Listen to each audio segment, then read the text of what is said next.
ఆ కాలనీలో దొంగలు పడుతున్నారు కాబట్టి ప్రత్యేకంగా పోలీసు వాళ్ళని ఏర్పాటు చేశారు. వాళ్ళేమో రాత్రులు నిఘా కాస్తున్నారు, అన్ని వీధుల్లో తిరుగుతున్నారు. ఇద్దరు దొంగలు ఒక వీధిలో వెళ్ళడం చూశారు. పరుగు పరున పోలీసు వాళ్ళు కూడా పడ్డారు. ఈ లోపల ఏమైందో ఏమో దొంగలు మాయమైపోయారు. దొంగలు మాయమైనప్పుడు ఆ దొంగలు కాస్త ఒక ఇంట్లో జొరబడ్డారు. తలుపు తట్టారు. ఇంటి యజమాని ఎవరో అనుకుని తలుపు తెరిచాడు. లోపలికి వచ్చారు. చంపేస్తాం, తలుపు దొంగలు మేము లోపల అని చెప్తే చంపేస్తాం.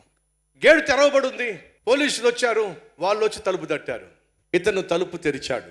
ఈ దారిలో దొంగలు వస్తున్నారు. దొంగలు రావడం మేము చూసాం. పట్టుకునే లోపలే పారిపోయారు. నీ గేటు తెరవబడి ఉంది. డౌట్ వచ్చి ఇక్కడికి వచ్చాం, తలుపు తడుతున్నాం. మీ ఇంట్లోకి ఏమైనా దొంగలు వచ్చారా? దొంగలండి, అసలు ఇటు రాలేదండి. లేదయ్యా, తలుపు తెరిచుంది. రాత్రి నేనే వేయటం మర్చిపోయానండి. నిజం చెప్పు. దొంగలు వస్తే ఎందుకు చెప్పండి. దయచేసి ప్రశాంతంగా మీరు వెళ్ళండి. మా ఇంటికి దొంగలు ఎవరు రాలేదు. ఒకవేళ వస్తే మీకు ఫోన్ చేస్తాను. నిజమేనా? నిజమేనండి. సరే జాగ్రత్త. అలాగేనండి. పోలీసు వాళ్ళు సాగనంపి లోపలికి వచ్చి భలే దాచిపెట్టానే మిమ్మల్ని అన్నాడే అనుకోండి. వాడిని ఏమంటారో చెప్పండి.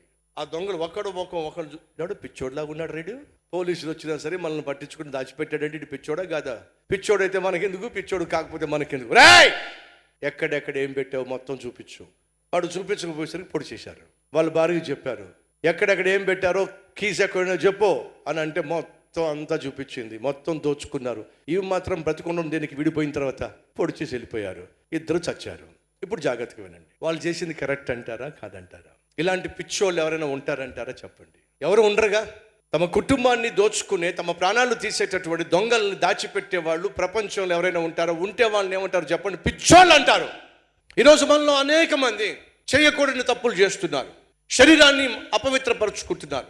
లోకానుసారంగా జీవిస్తున్నారు.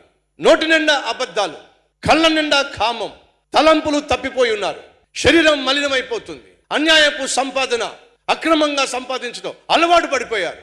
ఫలితంగా ఈరోజు చేసిన తప్పును దేవుని దగ్గర ఒప్పుకోవడానికి కూడా మనకు మనసు రావటం లేదంటే వినండి, ప్రమాదంలో పడ్డాం. సహోదరి సహోదరులు, దేవుడికి సమస్తము తెలుసు. నువ్వు చేసిన పాపాన్ని ఒప్పుకొని విడిచిపెట్టకుండా దాపెట్టే ప్రయత్నం చేస్తే నువ్వు ఎవడో తెలుసా? పిచ్చి పట్టి వ్యవహరిస్తున్నవాడివి. నువ్వు దాచిపెట్టిన పాపం మౌనంగా ఉండదు, అది నీకు నాశనాన్ని తీసుకొస్తుంది. నువ్వు దాచిపెట్టిన పాపం ప్రశాంతంగా ఉండదు, అది నిన్ను పాతాళానికి చేరుస్తుంది. తెలిసి కూడా దాన్ని దాచిపెట్టావంటే ఆలోచించు.